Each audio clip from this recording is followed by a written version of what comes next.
Il est 20h, voici les titres de l'actualité de ce samedi. Des regards et silences qui dissimulent un passé douloureux. L'hôpital de Pandi répare des traces des violences innommables subies par les femmes de l'Est du pays. Ces héroïnes survivantes de l'incurie humaine reconstruisent une nouvelle vie. Gaëtan Magalano les a rencontrées. Vous avez des besoins incompressibles. Le salaire est passé, mais le distributeur automatique des billets n'en fait qu'à sa tête.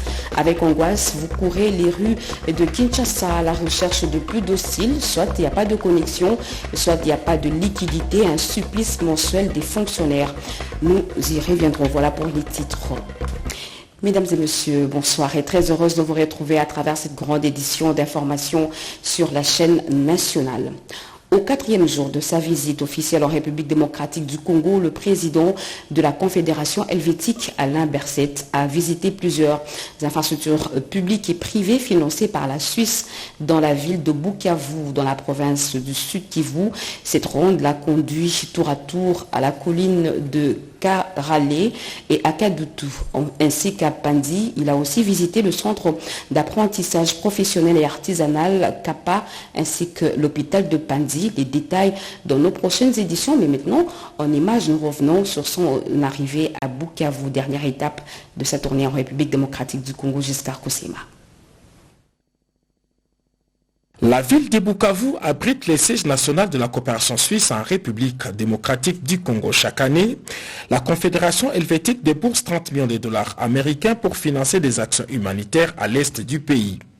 Cet argent suisse non remboursable vient en appui aux structures étatiques et privées dans 3 domaines d'intervention, à savoir la gouvernance, la protection des civils et prévention des conflits, les domaines de la santé et nutrition, ainsi que le domaine d'emploi et développement économique. C'est pour visiter quelques projets phares financés par la Suisse dans la ville siège que le président de la Confédération helvétique Alain Berset est arrivé à Bukavu ce vendredi en début de soirée. Accueilli à l'aéroport de Kavumu par les gouverneurs de province Théo Ngouabidje, M. Alain Berset a débuté sa visite par une séance de travail sur place avec le chef de l'exécutif provincial du Sud Kivu, en présence des ministres nationaux de la communication et médias Patrick Mouyaya et celui des droits humains Albert Pouela. Cette rencontre a permis au gouverneur Ngouabidje de remercier la Suisse pour ses nombreuses actions à impact réel et formuler quelques recommandations sur les autres domaines d'intervention. L'agenda de M. Alain Berset est très chargé à Bukavu. Ce samedi, il va emprunter les escarpements de Kadutu et Panzi pour visiter la centrale régionale de distribution de médicaments et une structure de l'État congolais entièrement financée par la Suisse. L'hôpital de Panzi, qui reçoit régulièrement un financement conséquent de la coopération suisse, fait également partie des sites à visiter. Le président de la Confédération helvétique a promis de réunir ce samedi la presse de Bukavu pour faire le point de l'intervention humanitaire de la Suisse à l'est de la République démocratique du Congo. Il a tiré sa révérence le 12 avril dernier de suite d'une courte maladie et c'est ce samedi que John Tumba Panou, l'élu de Kananga, a reçu les derniers hommages du président de la République qui a fait le déplacement du Palais du Peuple accompagné de la très distinguée première dame Denise Yakeru Tshisekedi. Le chef de l'État et son épouse ont consolé la veuve et les enfants John Tumba et après le dépôt des gerbes de fleurs en présence de tous les chefs de corps institués. Freddy Noël. Pause en paix. Rendons-nous dans le Sud Kivu avec des témoignages sanglants qui font froid dans le dos. Les femmes victimes de viols ont brisé leur silence pour raconter aujourd'hui leur passé douloureux. Des cicatrices difficiles à oublier bien qu'elles se sont données à ces jours à la fabrication de certains articles pour espérer à une vie meilleure. Elles se sont exprimées au micro de Gaëtan Magalano. L'hôpital de Pandi à Bukavu est devenu un lieu pour retrouver la dignité. Derrière ces murs, l'équipe du Dr Mukwege s'occupe de survivants de viols et autres malades pour tenter une chirurgie de réparation après de destruction de l'intimité. Parmi les survivants de cette cruauté, ces dames font preuve d'un courage extraordinaire de témoigner devant le président de la Confédération suisse ainsi que le ministre de la Communication et Médias et celui de Droits humains. Nous, les femmes, au niveau de la RDC, nous passons par beaucoup de problèmes.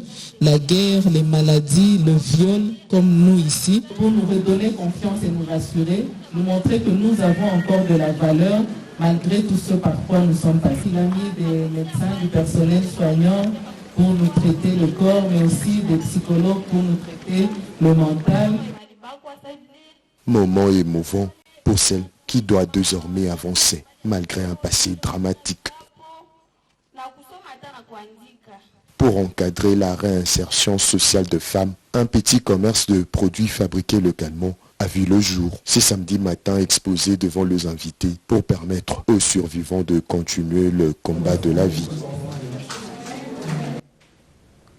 Le 15 avril de chaque année, le monde entier célèbre depuis 2019 la Journée internationale de l'art. À Kinshasa, la ministre Catherine Katongo-Fora a adressé un message dans lequel elle reconnaît l'art comme un outil de création d'emplois, d'intégration sociale, un vecteur d'éducation, de la cohésion nationale et du vivre ensemble. Jojo Ndibou. Le monde commémore le 15 avril de chaque année la Journée internationale de l'art. En RDC, hormis les activités organisées en cette occasion, la ministre de la Culture, Art et Patrimoine, Catherine Katongo-Fora, s'est adressée à la nation en ce terme. Cette journée commémorative s'adresse premièrement à vous qui admirez, à vous qui aimez le bien et le beau, l'intellectuel et le naturel. Cette journée consacre ceci comme miroir de l'économie et de la vie d'une nation, car les artistes sont les premiers ambassadeurs d'un pays. Raison pour laquelle Son Excellence, Monsieur le Président de la République et chef de l'État, a montré l'exemple en octroyant des passeports diplomatiques à certains de nos artistes et a fondé son action internationale sur le socle qu'est la culture. Pour mon ministère, nous consacrons le 15 avril au théâtre et au cinéma. Notre thème est donc le cinéma et le théâtre au service de l'art pour mettre en lumière l'éducation artistique au service de la société. Son Excellence, Monsieur le Premier ministre, m'a donné 2 axes importants dans la feuille de route du gouvernement pour la production culturelle et la promotion artistique. Ainsi, je lance un appel aux artistes, aux mécènes, aux sponsors, aux producteurs et tout autre amoureux de l'art du secteur privé de se joindre à moi afin d'installer une grande maison de production théâtrale, musicale et cinématographique. La célébration de cette journée a été instituée grâce à l'initiative de l'Association des arts basée en Amérique latine en 2012. Il faut à tout prix combattre en République démocratique du Congo le spectre des discours de haine entre communautés pour une véritable cohésion nationale. Cette question et celle liée à l'Organisation internationale de la francophonie ont été évoquées lors des échanges entre le président du CESAC, Christian Bossembe, et la représentante personnelle du chef de l'État près de l'OIF, Bestine Kazadi, Rodé Panda et Jean-Louis Lunga. Non au discours de haine dans les médias congolais. La République démocratique du Congo est déterminée de préserver sa bonne réputation de pays hospitalier que les ennemis de Félix Tshisekedi tentent d'entacher auprès de l'Organisation internationale de la francophonie OIF et dans bien d'autres organisations internationales. À cet effet, Bestine Kazadi, représentante personnelle du chef de l'État près l'OIF, et Christian Bossembe, président du Conseil supérieur de l'audiovisuel et de la communication CESAC, ont convenu ce vendredi de conjuguer leurs efforts pour militer en faveur de la préservation de l'image des marques de la RDC face au biais communicationnel de la guerre d'agression que le Rwanda mène dans l'est du territoire national. Bestine Kazadi a plaidé pour l'implication des médias congolais pour déjouer ces pièges des ennemis qui distillent de mauvaises informations avec des discours de haine contre les rwandophones vivant en RDC.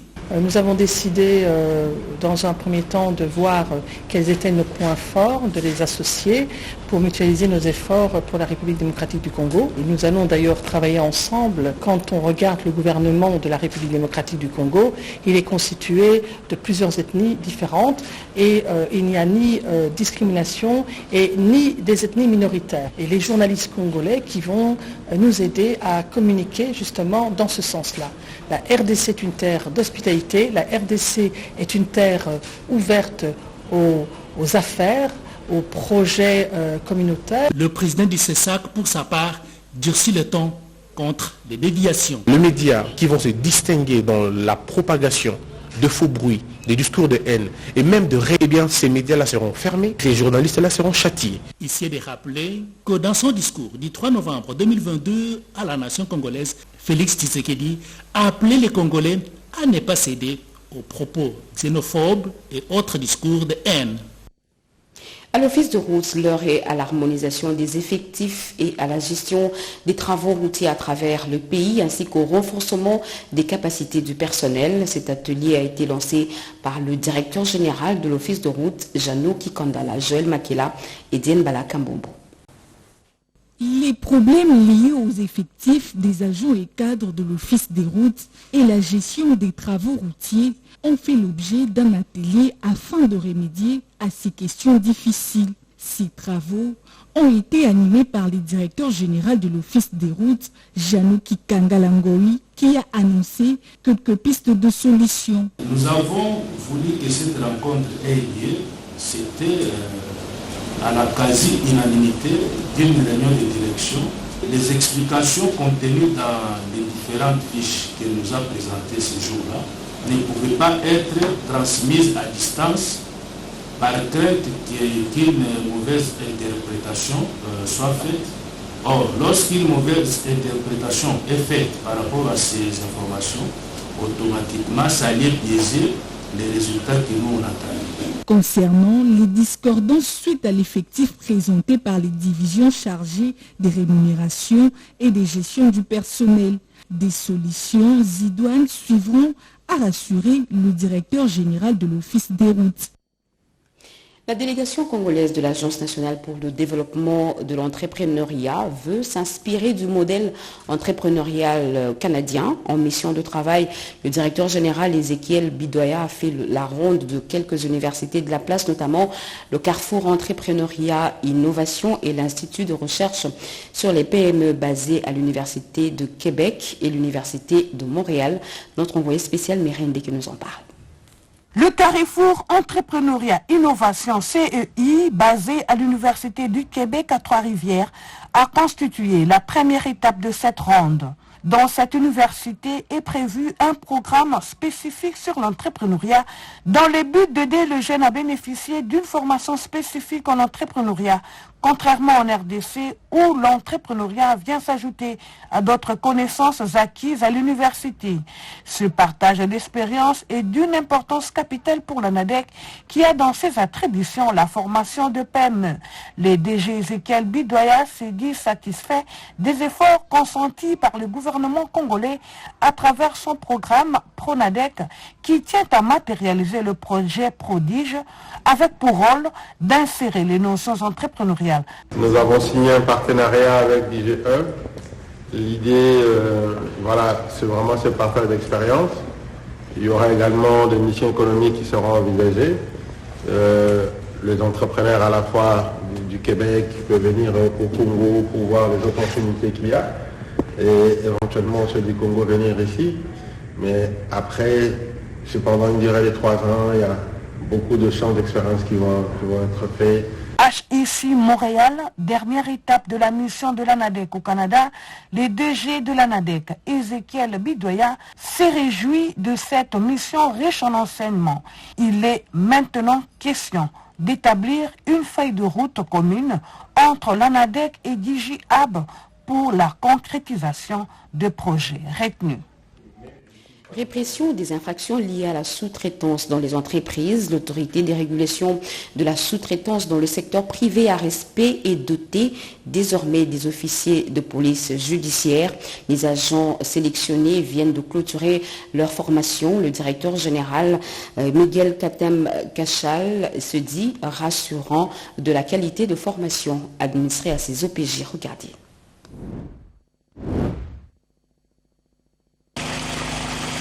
C'est le dernier jour de la formation consacrée aux officiers de police judiciaire de l'autorité des régulations de la sous-traitance dans le secteur privé en RDC. Pendant près de 2 semaines, ils ont passé des journées entières à l'école du savoir.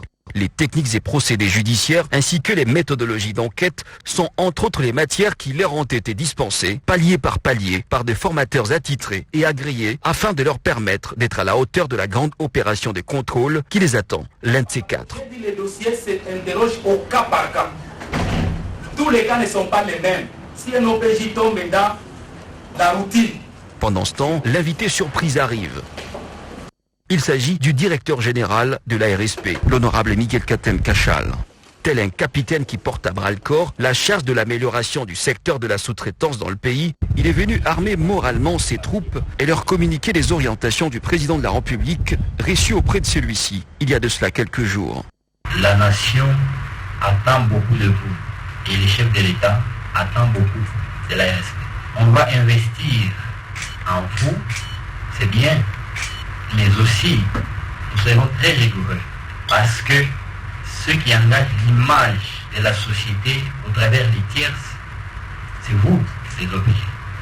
Quand je parle, vous engagez l'image de la société, ça veut dire que c'est le contrôle que vous allez commencer à effectuer au travers des autres sociétés. Faire appliquer la loi qui régit la sous-traitance en RDC, le numéro 1 de la RSP, y tient à tout prix. Attendez-vous à ça. ARSP, bras armé de l'État pour la création et le développement de la vraie classe moyenne congolaise. L'Université de Kinshasa a organisé des journées scientifiques dans le cadre de la 7e édition du Forum Géosciences. L'Agence congolaise de la transition écologique et développement durable, par sa coordinatrice, y a présenté un module. Edith Chala. Dans la salle Monekoso de l'Université de Kinshasa, les étudiants sont venus de toutes parts pour le Forum Géosciences. Les sujets et son intérêt les justifient. 2 journées scientifiques avec pour thème ressources naturelles de la RDC face aux enjeux de l'exploitation verte, de la restauration énergétique et de la croissance économique, à tous défis et perspectives. Des intervenants sur tous les éléments du thème ont éclairé l'assistance. La coordonnatrice de l'Agence congolaise de la transition écologique et développement durable, ACTED en sigle, Marie-Pascale Malanda, qui est en campagne de sensibilisation sur ces questions de transition écologique, a trouvé un terrain fertile. Très technique, elle a expliqué la corrélation entre la transition écologique et la transition énergétique. La transition énergétique doit absolument aboutir pour qu'on puisse réussir la transition écologique. À notre niveau, la RDC, je l'ai dit dans la salle, nous avons un premier niveau, au niveau interne, c'est que nous avons des ressources énergétiques pour faire face à cette transition énergétique, et le développement de ces ressources va nous permettre d'accélérer notre développement, de rattraper notre retard économique. Alors le deuxième aspect, c'est que nous avons des ressources aussi pour faire face à cette grande transition énergétique qui est en fait la grande décarbonation. La RDC dispose des minéraux du futur qui sont indispensables pour les technologies bas carbone, c'est-à-dire avec moins d'émissions de gaz à effet de serre. Avec une évidente connaissance de la marche à suivre pour cette transition, Marie-Pascale Malanda a mis l'accent sur l'indispensable appropriation nationale et les réformes qui vont avec. Organe de médiation pour les résolutions des conflits à caractère économique et social liés au climat des affaires, la Chambre de commerce, d'industrie et services vient de voir le jour en République démocratique du Congo. Son lancement a eu lieu vendredi dernier en présence de plusieurs entrepreneurs et opérateurs économiques évoluant à Kinshasa et au Maroc. Emmanuela Commissaire. Le développement économique de la République démocratique du Congo se construit, les défis à relever sont énormes et les entrepreneurs apportent leur pierre à la construction de l'édifice. La Chambre de commerce, d'industrie et de services CCIS-RDC a vu le jour à Kinshasa. La CCIS-RDC réunit en son sein les chefs d'entreprise, commerçants, industriels, professionnels de services et de métiers, entrepreneurs indépendants ainsi que les membres de professions libérales. La défense des intérêts de l'entrepreneur, de l'homme d'affaires et du commerçant, tous congolais, sera placée au centre des préoccupations de la nouvelle Chambre. C'est une grande joie pour nous que d'avoir l'occasion d'être une chambre multilatérale qui travaille et qui collabore avec plusieurs pays et tous les opérateurs économiques qui sont dans ce pays sans aucune exception. Pour réussir, cette structure de commerce, d'industrie et de services compte sur l'appui de l'État congolais et d'autres partenaires, a précisé le président de la Chambre, Jean-Robert Issifoua. Nous sommes là pour conjuguer nos efforts, nous soutenir afin de faire des grandes choses, de réaliser des grands projets pour lesquels nous sommes incapables de le faire aujourd'hui en étant seuls. La CCIS RDC se positionne aussi comme organe de médiation pour la résolution des conflits à caractère économique et social liés au climat des affaires. Kinshasa vient de recevoir le 11 et le 12 avril dernier la campagne de dépistage des maladies de l'audition, campagne menée par les médecins spécialistes de l'ORL de formation médicale de Kinshasa et les audiologues belges en partenariat avec la Maison congolaise de l'audition d'Adel Chabali. Un petit appareil là, de deux côtés, qui permet d'entendre tout ce qui se passe. De toutes les personnes qui sont autour de moi, dès qu'ils disent un petit mot, je sais entendre. Ces malades qui souffraient des troubles auditifs ont été soignés avec des appareils ultramodernes. C'était à la campagne de dépistage des maladies auditives organisée du 11 au 14 avril par les audiologues belges de la formation médicale Veramen Audiologie Belgique. C'était en partenariat avec les médecins spécialistes de l'ORL de Kinshasa et la Maison congolaise d'audition. Et on va faire une mesure de l'audition. Donc on va demander au patient d'appuyer sur le petit bouton dès qu'il entend un seuil. On va également faire un test de seuil d'inconfort pour savoir à partir de quel moment ça lui fait mal. Parce que quand on va mettre un appareil auditif, c'est bien de donner une amplification, mais il ne faut pas que ça soit trop fort, sinon le patient rejette l'appareil. Cette maison congolaise d'audition qui a abrité cette campagne était également équipée d'appareils auditifs numériques. Le professeur Dieudonné Niemboué a relevé le fait que cette campagne a permis à la République démocratique du Congo d'acquérir d'appareils ultramodernes en matière d'audiologie. Du matériel d'abord performant qui est installé par nos partenaires belges, qui restent tout le temps en contact avec nous. Donc s'il y a des problèmes, tous les matériels sont réglés en ligne à partir de la Belgique, mais aussi il y a des personnels compétents qui sont en mesure de prendre en charge le patient selon les degrés de leur pathologie. En marge de cette campagne, les médecins belges ont renforcé les capacités des médecins congolais spécialistes en ORL sur la prise en charge des soins auditifs avec des aides auditives. En politique, la population du Grand Kassai est appelée à passer au vote sanction lors des prochaines échéances électorales. Pour ce faire, il faut s'enrôler massivement. L'appel est du président du conseil d'administration de l'Office congolais de contrôle Fortuna Ndambo lors de son échange avec les jeunes du secteur Mapangu, Mbanga et Bassongo. Bert Moutonkole. Visée comme un seul homme, la population de Mapangu, Bassongo et Banga a réservé un accueil sans précédent au président du caucus UDPS, Fortuna Ndambo Mafos, ainsi qu'à toute sa délégation. Mafos Fortuna Ndambo a entamé une série de sensibilisations afin de convaincre des indécis, des récalcitrants, des retardataires et ceux qui hésitent encore à s'enrôler massivement en vue d'exercer leur devoir civique, celui de se choisir les dirigeants de leur choix. Tout le monde, hommes, femmes, enfants et vieillards, vous à tout prix entendre le message de celui qui l'appelle affectueusement Mafos, le développeur d'Ilebo. La population est très enthousiasmée d'entendre, d'écouter ce message parce que nous voudrons, pour les prochaines élections, donner la majorité au chef de l'État Félix Antoine Tshisekedi Tshilombo et donner la majorité à l'IDP son pouvoir afin que les chefs de l'État puissent disposer d'une majorité suffisante pour bien diriger la République démocratique du Congo. Les périples du PCA Fortuna Ndambo l'a conduit dans plusieurs villages. Un travail de titan où le temps ni le mauvais état de la route n'ont pas eu raison sur l'infatigable Mafos Ndambo Fortuna. Tenant coûte que coûte à faire passer son message, Fortuna Ndambo a enchaîné la série de ses sensibilisations à la population, peu importe les nuits tombantes. Le mois de mars, mois dédié à la femme, va certainement continuer à rythmer les conférences et plusieurs forums qui seront organisés même après ce mois. Les femmes sont appelées à faire du numérique leur lot quotidien. C'est le vœu de la ministre du Genre, Famille et Enfants, vœu exprimé lors de la cérémonie de la clôture officielle des activités du mois des droits des femmes. Mamita Bangoulou, Yvette Makuntima et Eric Djoké.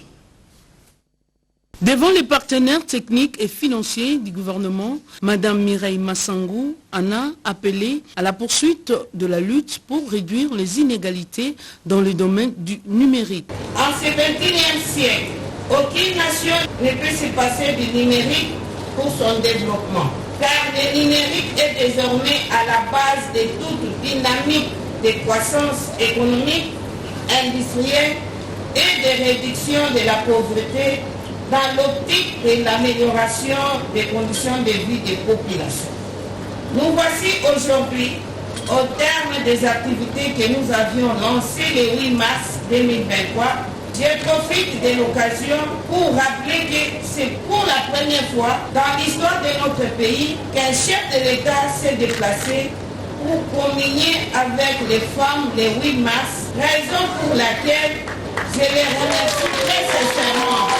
Au nom de toutes les femmes de la République démocratique du Congo, les rassurer qu'il peut compter sur nous pour la réalisation de sa politique sur les genres et sur la masculinité positive. L'ONU Femmes a promis sa contribution et son soutien à la réussite du mandat du ministre du Genre avant que Mme Kamonia, secrétaire générale, ne revienne sur la représentation des femmes dans les institutions de prise de décision.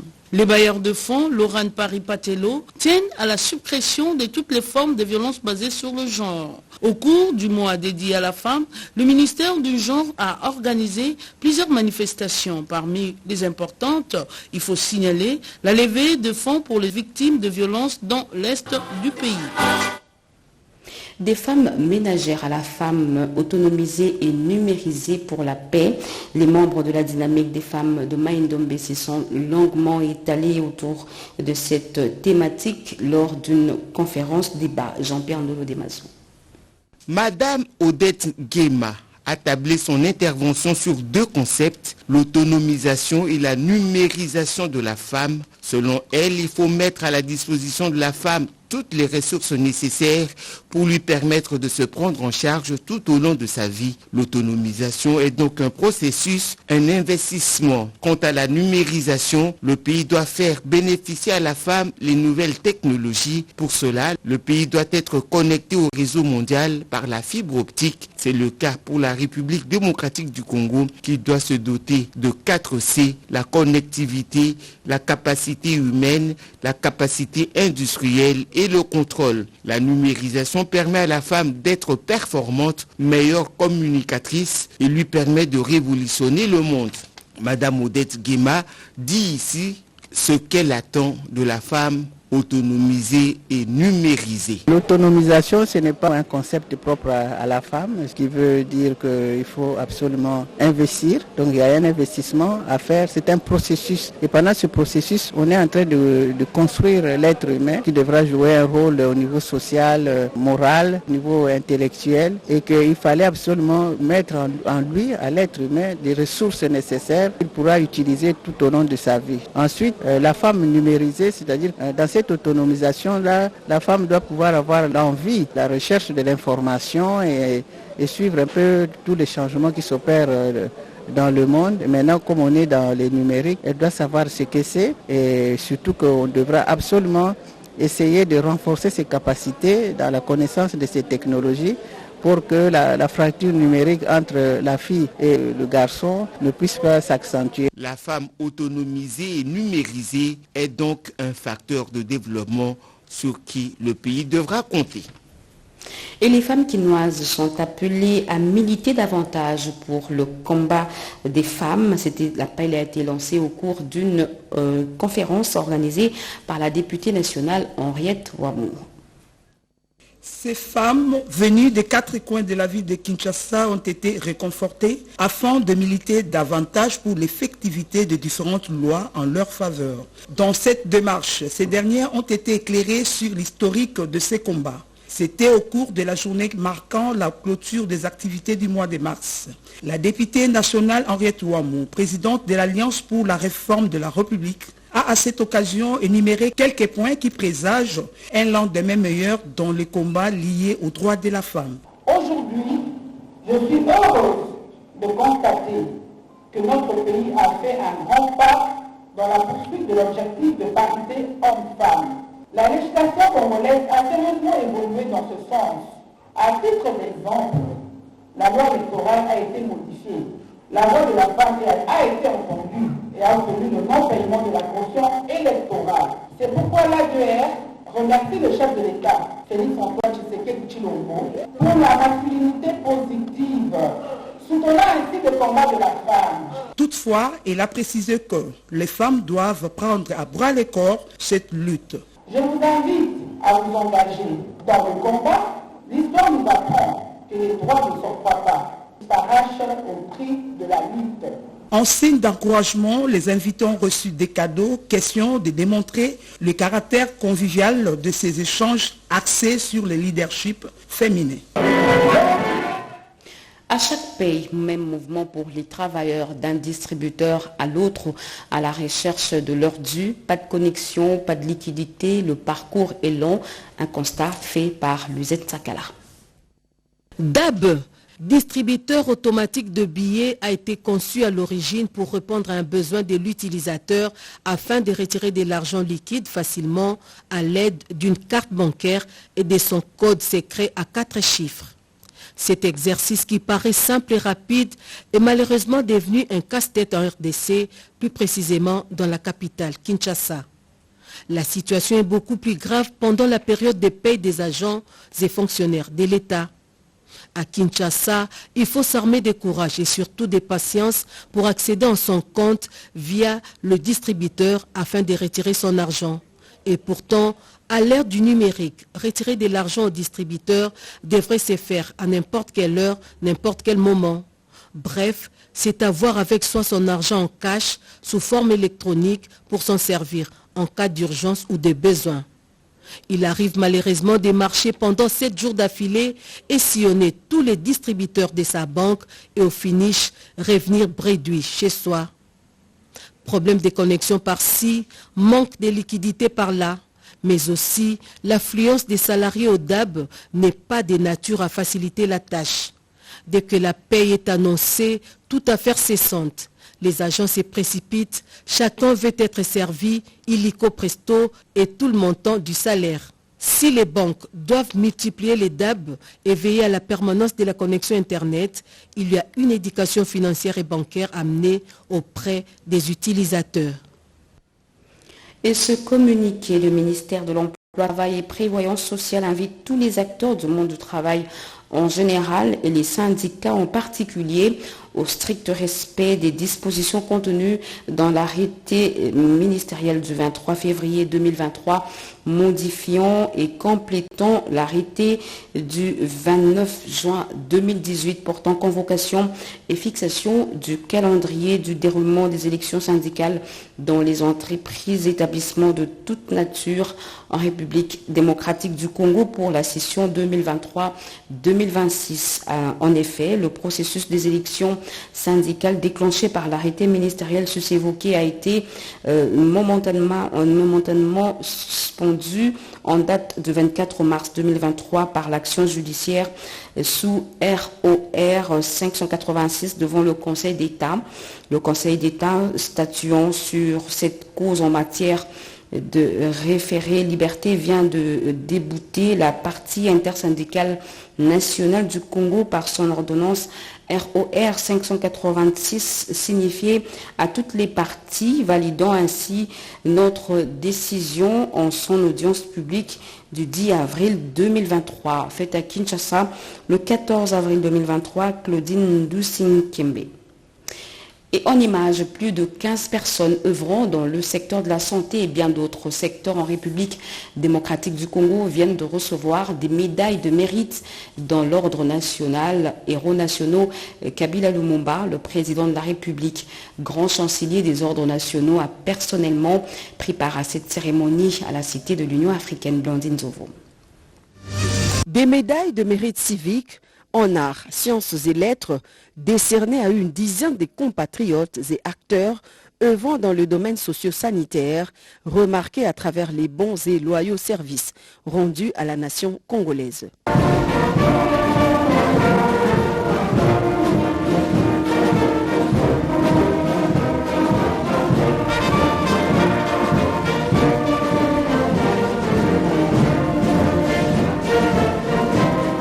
décoration spéciale qui concerne diverses catégories socio-professionnelles a été décerné par le président de la République en sa qualité de grand chancelier des ordres nationaux. Professeur Kabemba, représenté par M. Anthony Vunda.